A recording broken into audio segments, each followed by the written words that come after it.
আমি একটা গল্প শেয়ার করতে চাই। এই গল্পটা আমার 5-6 বছর আগে একটা ইউটিউব ভিডিওতে দেখেছিলাম, যেটা আমার লাইফকে অনেক ইন্সপায়ার করেছিল। তখন আমি কেবল 10 মিনিট স্কুলের জার্নিটা শুরু করছি। আপনারা তো সবাই উদ্যোক্তা হতে চান, রাইট? উদ্যোক্তা হতে চান তো? ইয়েস। তো এই গল্পে বলে একটা স্পেশাল গাছের কথা বলে। এই গাছটার নাম হলো চাইনিজ ব্যাম্বু ট্রি। চায়নাতে এক ধরনের বাঁশের গাছ হয়। সেই বাঁশ গাছে যখন আপনি বীজ বপন করবেন, 1 দিন 2 দিন পানি দিবেন, গাছটা বড় হয় না। 1 মাস 2 মাস পানি দিবেন, গাছটা বড় হয় না। সার দেন, যত্ন করেন, কোনোভাবেই গাছটা বড় হয় না। 1 বছর বীজ থেকে চারা গাছ অঙ্কুরিত হয় না।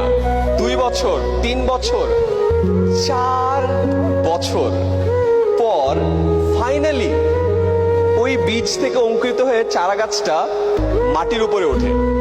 এবং এরপরে মাত্র 4 সপ্তাহে চারা গাছটা 90 ফুট লম্বা বাঁশের গাছ হয়। কয় ফুট? 90 ফুট। এই গল্পটার সাথে আপনাদের সবার লাইফের মিল আছে। আপনারা এখন অনেক কষ্ট করছেন, অনেক কষ্ট করে ঢাকায় আসছেন, অনেকের সাথে পরিচিত হওয়ার চেষ্টা করছেন, নেটওয়ার্কিং করছেন, কল দিচ্ছেন, হয়তো পাত্তা পাচ্ছেন না, অনেক জায়গায় যাচ্ছেন, কাস্টমার কিনছে না। মনে রাখেন, আপনারও বীজটা একটু অঙ্কুরিত হতে টাইম লাগছে।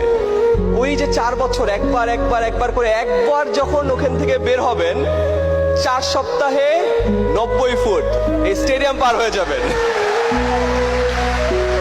ঠিক এখানে একটা মজার বিষয় আছে। তখন ওই চারা গাছটা দেখে বাকি মানুষ কিন্তু বলে যে আরে মাত্র 4 সপ্তাহে চারা গাছটা 90 ফিট লম্বা হয়েছে। আসলে কি 4 সপ্তাহে 90 ফিট লম্বা হয়েছিল? 4 বছর 4 সপ্তাহে 90 ফুট লম্বা হয়েছিল।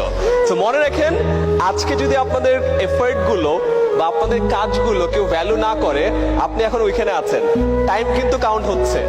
যখন একবারে ওখানে একদম ওই ছাদ ফেরে যখন বের হয়ে যাবেন, তখন মানুষ আপনাকে বলবে যে আরে আঙ্গুল ফুলে কলা গাছ না, হঠাৎ করে বড়লোক হয়েছে। তখন তাদেরকে মনে করায় দেন যে না ভাই, 4 বছর আগে ইকবাল বাহার ভাইয়ের এই মহাসমারোহেতে ছিলাম, অনেকজনের সাথে কথা বলেছি, ফোন নাম্বার নিয়েছি, কল করেছি, তারপরে আরো 4 বছর পরে এই জায়গায় এসেছি।